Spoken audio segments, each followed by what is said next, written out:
Hey, I'm going to try out a new camera app on my phone here, and let me know if it looks any better. From what I see, cameras really can't make me look much better, so I'm sure it's just fine. All right, so today I wanted to talk a little bit about what's going on with BRICS. They're having their BRICS Summit in Kazan or something like that in Russia, and a lot of people are showing up and they're putting together what they're going to do. Now, a lot of people that talk about the BRICS, currency, the BRICS plan, the BRICS digital currency, are all really very, very, very far off base. And if you could remember when Mexico's peso was devalued down to pennies, um, we kept using it. It was just had an exchange rate that was, $1 equaled like a dinner for two at a Mexican restaurant if you were down in Mexico. So they're not trying to create a currency. So just in case you need to know that, that is not what they're doing. Now, what they are doing is laying together a structure that will be kind of like the SWIFT system, to where international trade could go on from one country to another. There's security measures and insurance measures, so it's pretty complicated thing, and they've been working on this 10, 15 years, so this isn't like all new. They're not doing it to punish America. They're just doing it because, just like if you go to a store to buy something and they don't take your money anymore, um, you just have to go somewhere else. And because we weaponized the dollar, thinking that we are such a ginormous hegemony, it's caused this. So what they're doing is just more self-preservation, and security. Um, the dollar and the Bretton Woods and all that needs to be restructured anyway because it was very slow, very costly. The only thing they're adding to that BRICS summit that they're doing and some of the guidelines, I watched a really good podcast this morning on the way here talking about this summit and all that, and reading the 60-page proposal or 60 amendments or whatever it's a pretty big document and how it's going to work. And that was on the Duran on YouTube. Two guys, Alexander Makuris and Alex Christopherou. Great video, goes into great detail on just what they're doing. Now, a lot of people say that, BRICS and Russia just want to hurt America, but that's not true. They don't need to do that. America's become the bully of the world with our dollar. And so we've been, going around the world saying, use our dollar and we'll protect you. And if you don't, we'll have you killed, like Gaddafi and many other world leaders over the many years. And so I think this thing going on with Ukraine and Russia has shown America that we're not the bully anymore. And so just without Russia even trying, they've pretty much given us a black eye. What we're doing is going, I'll show you, and we're going to go in and get our asses totally kicked. And I'm talking about the financial system not going to war with Russia because they have no desires to do that. They want to make money like everyone else. So we're not gonna go, well, I guess if Trump was, the president right now and the summit was going on, I'm sure, the BRICS countries would have invited, maybe Trump to come and talk, but we're not in that room because we really weren't invited into that room. We shut that door and said, we don't want to talk to you. But I think, Trump being a negotiator might just go in to listen and go, well, how can we help? We need to, you're going to do what you're going to do. What can we do to be not, kissing your ass and be part of it, but How can we work with this new system that's going to, it's going to take over? People say, well, there's not a lot of countries in BRICS. They're already running more money through it than the G7, with this new experimental exchange. So we could get in a position to be at the table and at least become part of it, because it's going to happen either way. Or we can just shut the door and go, we don't want to talk to you. La la la la la la la. I'm not listening, which is the American policy. So it's going to hurt us a lot.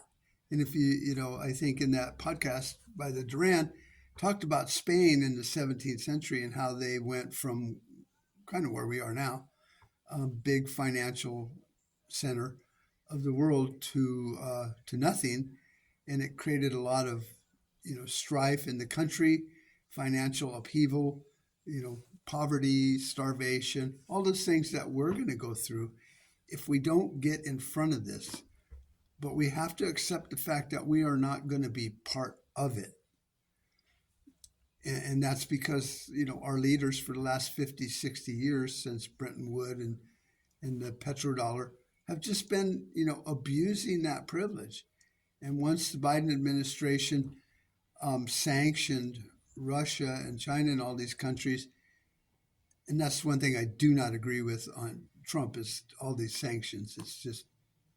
It's not going to work. It might slow their roll, but if you sanction, if you tell me you're not going to come into my store and buy my carpet, it's like, okay, I got hundreds of other customers this week, so bye, see ya.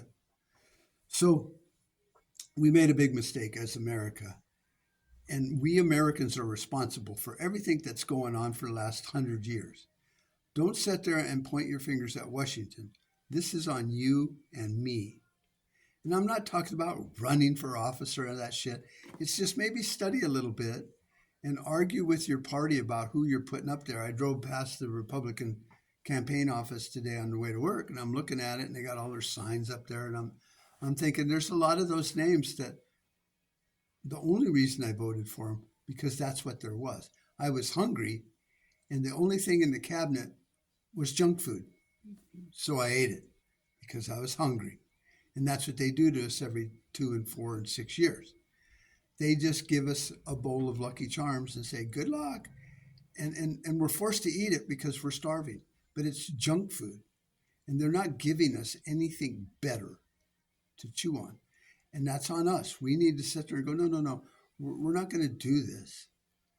But, you have, 100 and some million Americans with 100 and some million different opinions on things and stuff. So, I was talking to my therapist yesterday, and I was like, Americans never used to vote for the president. Never, ever, ever. It's the states that vote for the president, which would eliminate all these problems. But we've lost touch with how that worked because of amendments and stuff like that, to where we're not in control. We have no representation anymore. And therefore, to say, oh, get out and vote is really a slap in the face. They're spitting on our rights in our representative republic that we used to be. But that aside. So we need to be at the table with this BRICS thing, and we're not going to. And I was thinking about it. It's like, well, why aren't we at the table? Well, look at it this way. Like, your son or daughter is in high school, getting ready to graduate, and you're just really not a fan of their boyfriend or girlfriend. Not good for your kid. Nope, you don't like them. And you can talk, and you can chatter, and you can threaten, as long as they're, in your house. Let's say they graduated and are going to college. But it's just right down the street, so they're living with you to save money. And you keep bitching about, your daughter's boyfriend. He's a loser. He's an ass. He'll never do any good. And all that matters, and you have I'm talking a little bit of sway with your child. But what happens when they go run off and get married, move away? She drops out of college. So yeah, You no longer have a voice. You're no longer at that table. And you can be as pissed off as you want to be. But they got married and they moved to Hawaii or the next state over or 10 states over, or maybe they live right next door. Your opinion is now persona non grata. And that's where we're at.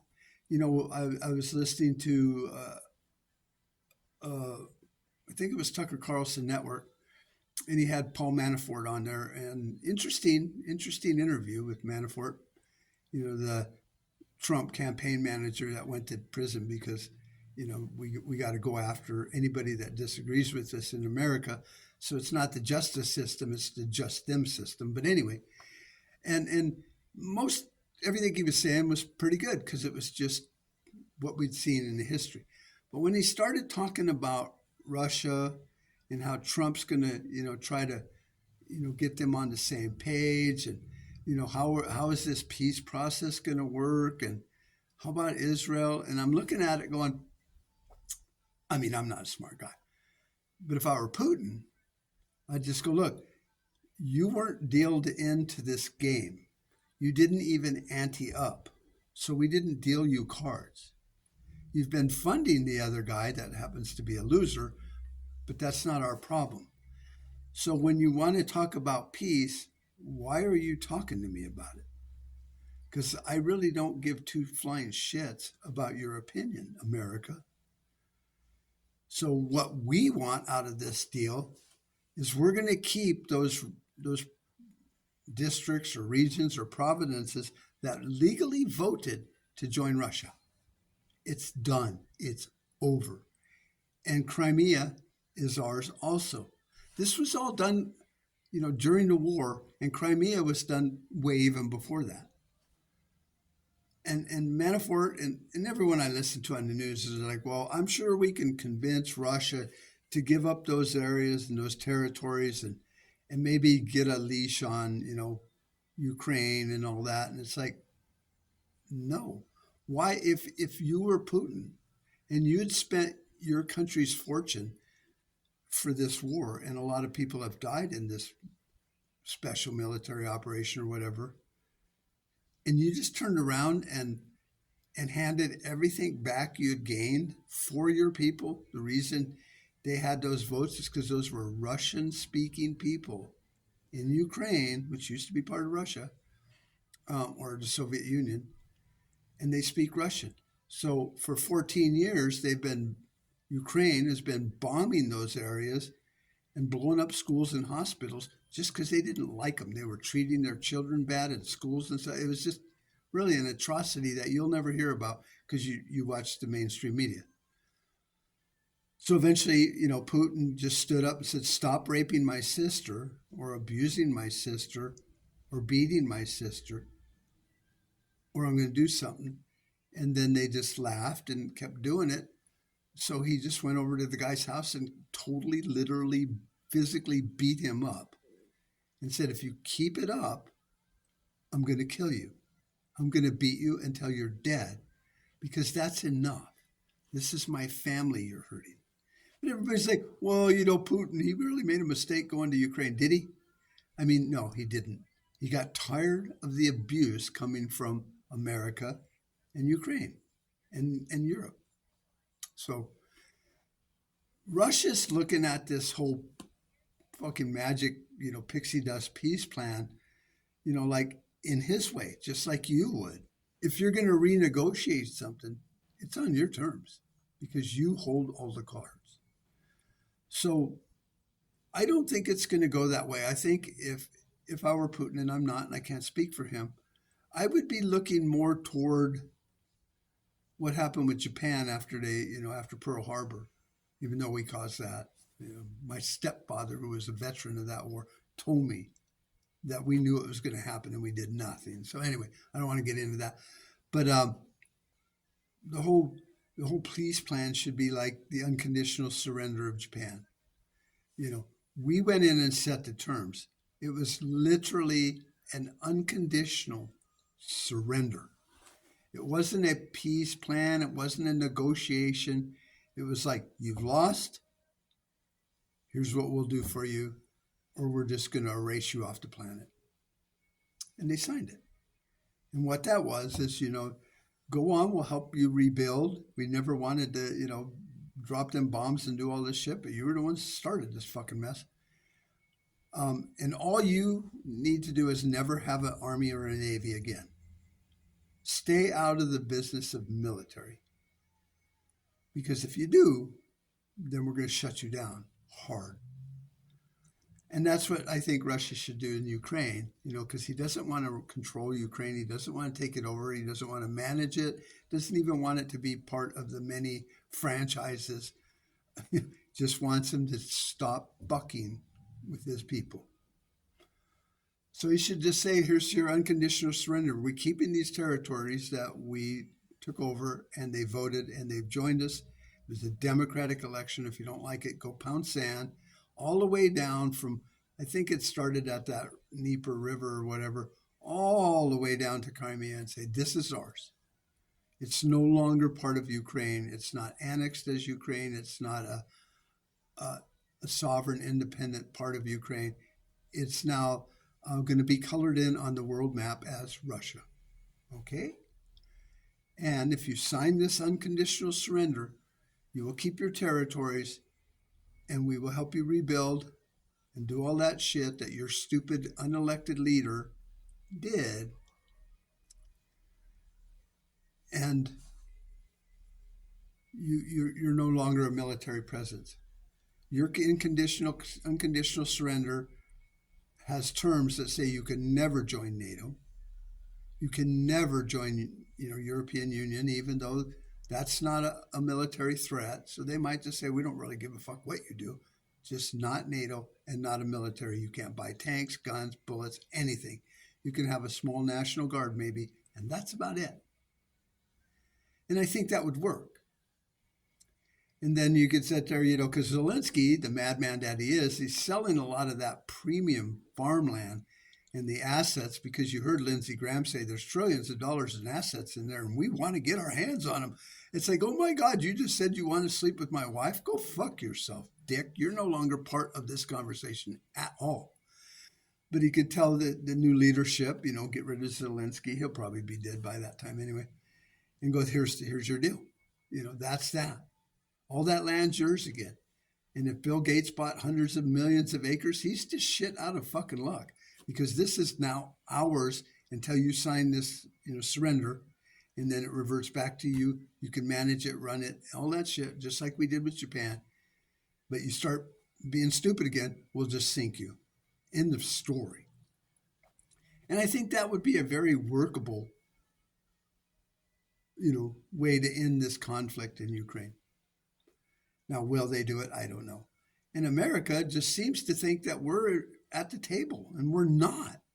I mean, it's like that unwanted guest that just came around, and he brings a 6-pack of beer, and then he wants to sit in at your barbecue and tell you how to cook your meat and talk to all your friends and go, you know what, next time we should do this on a Friday because I got the day off. And I'll bring some more beer. It's like, dude, you weren't even invited. In fact, I didn't invite you because I don't like you. But that's America. That's how we are as a hegemony now. We think we're important. And the rest of the world, just like our son or daughter, is just going to get married and move on and forget about that. And then if America wants to, like if you want to go to your daughter's wedding and say, I'm sorry, I hope this works out for you guys. Anything I can do for you, pray for the wedding or whatever, then that's welcome advice. But don't sit there and think that you're going to make up the guest list. You're not. You are no longer part of that equation. You pushed yourself out. You pushed yourself out the door. You grabbed your hat and you walked out that fucking door because you're stupid. And that's where we're at with Ukraine. So when you factor in BRICS, and, Russia would have every right. Putin would say, you stole $600 billion of our money that was in your banks to do trade, because of the sanctions. And now you're lending it to Zelensky, and you've given him all that money to blow us up and all that stuff. So don't think we're going to just be running out rebuilding this fucking country. You stole our money. If you want to give that money back to us, We'll sink it into Ukraine. And oh, by the way, we're never using your dollar again. So we'd like our shit back. You know, give us our car back you borrowed 100 years ago and get the fuck out of my face. And maybe we'll see if we can make peace later on, just like your new son-in-law. You know, and I went through that. And he was an asshole. But you know what? He did change. He did become a better person. And me and him got along really well after, he stepped up and started doing things right because he had a drinking problem. But he promised me and my daughter he'd quit. He did. And he's still doing good, even though now they're divorced because.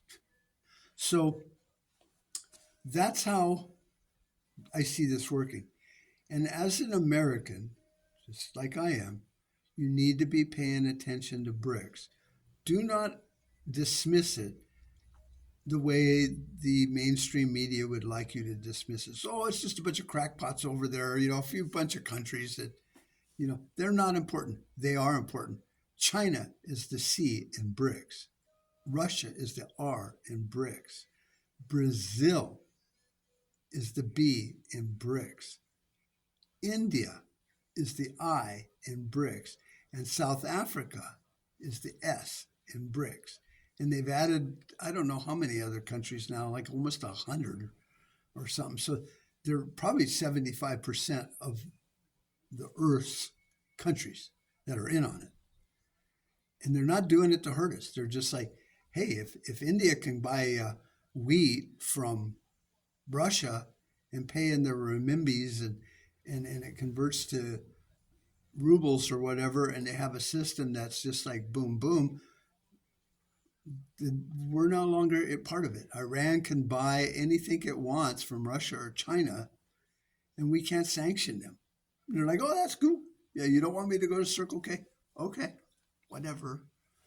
So this is where we're at. And if you dismiss it out of hand, as a prepper, you're going to wake up to a rude realization that the world has changed. It is Tiatwaki. It is the end of the world as we knew it, our world, America, and in our lives, in our jobs. Because when China, revalues the American dollar being worth, 3 cents, do some math.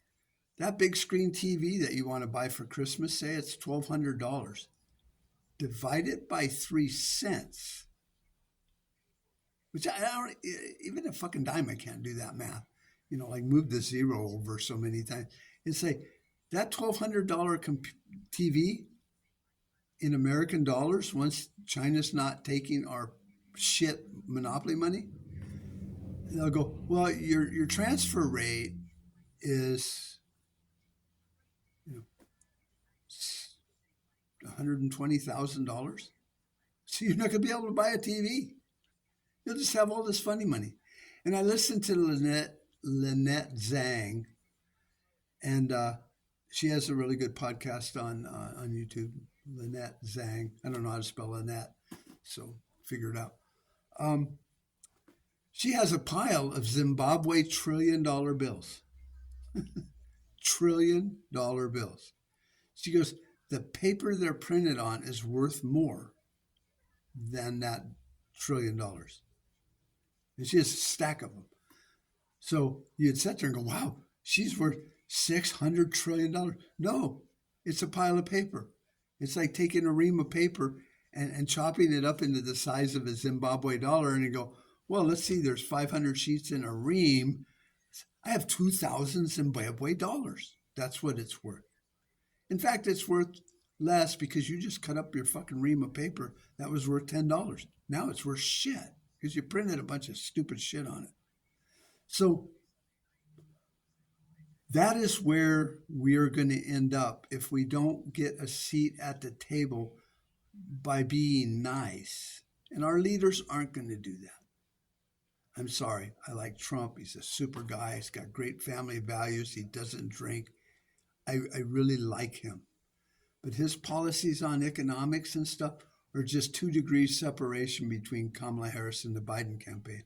They just want to drop the interest rates back down to zero. So there's more funny money floating out there, making our dollar worth 2 cents or 1 cent instead of three, like where we're at now. And then the stock market will go up and the rich will get richer. Because are you in the stock market? Are you one of them fat cats in the stock market? I mean, you might have a portfolio and all that, but what good is that? Because if you're running along thinking the sky is not falling, eventually a fucking house is going to fall on you. So if your IRA or 401k or your government pension is in the stock market, which most of them are, in the bond market, then all of a sudden your stock, your value, your wealth goes way up. And then you go, oh, I'm going to go buy a TV. It's like, yeah, do you got $120,000? Well, no.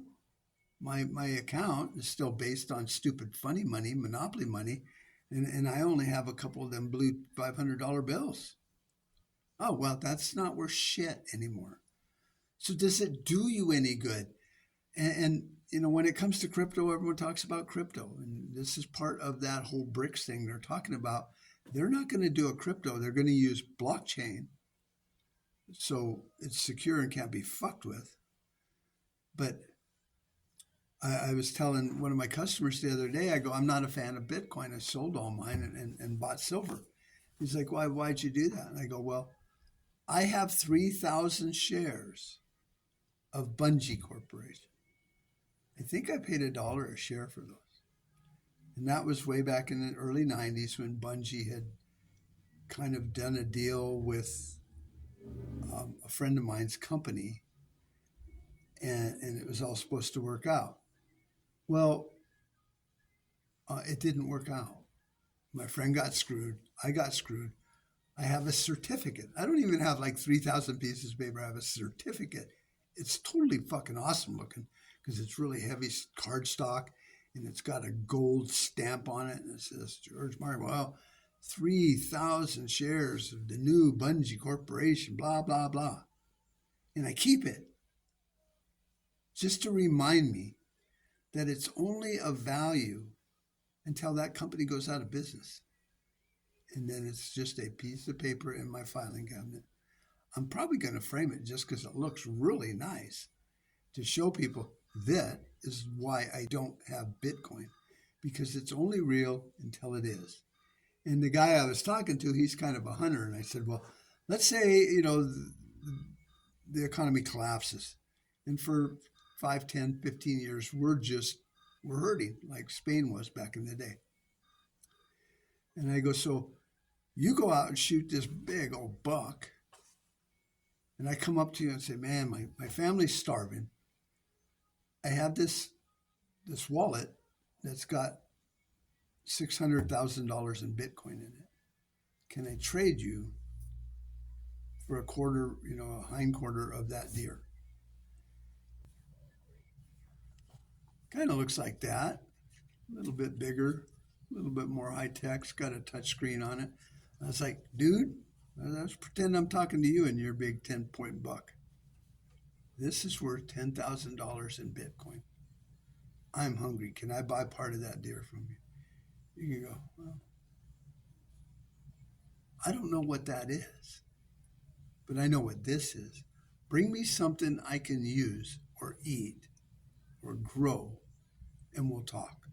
Got a pair of boots? No? All right. Here, put this back in your pocket because I hear it's pretty valuable and you don't want to lose it. Or, and I showed him this too. I keep this on my wallet. And, oh, Jesus Christ. Now that is 1 ounce of silver. And it says it on it. Right there under my finger. I don't know if you can see it or if it's going to go into focus. Yeah, 1 ounce.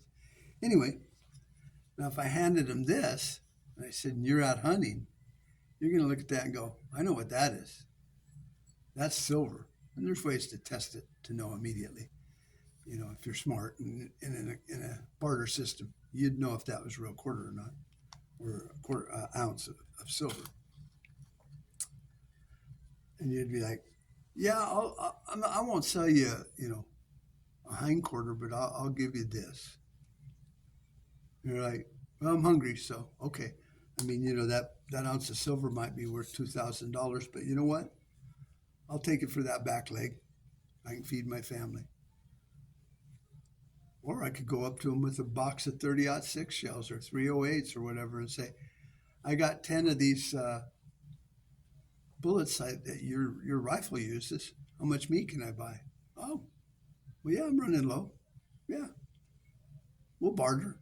See, the world changes. So if you're a prepper, you cannot just out of hand dismiss what's happening in our economy. And as we come closer to this election, um, things are changing. That BRICS Summit is happening today and tomorrow and whatever over there in Kazan, Russia. I think it's in Russia. And there's 23 nations there, all talking and reading these new notes and stuff, going, yeah, we agree with all that. That's why for the last 2 years we've been writing it out. And it doesn't mention the US dollar. It doesn't mention the petrodollar. Kind of fucked up, right? So you need to put on your survivalist hat and go, what if Tiatwaki does happen and China stops sending goods to America because even the Walton family of Walmart don't have enough money to even stock one store in their stupid American dollars. Now, if you're smart, you'll do what the banks have been doing for the last year, buying gold and silver. So, if you don't know how to invest and you don't know nothing about banking or the IMF or BRICS or the stock market or cryptocurrency, do what the big guys are doing. The banks, they're buying tons of gold. China is buying metric tons of gold. Russia is buying metric tons of gold and silver. Everybody says gold, but silver's the same thing. In fact, silver is your best investment right now because it is being sold at probably 10 times less than it's worth right now, where gold is pretty accurately right where it belongs. So buy silver. Banks are doing it.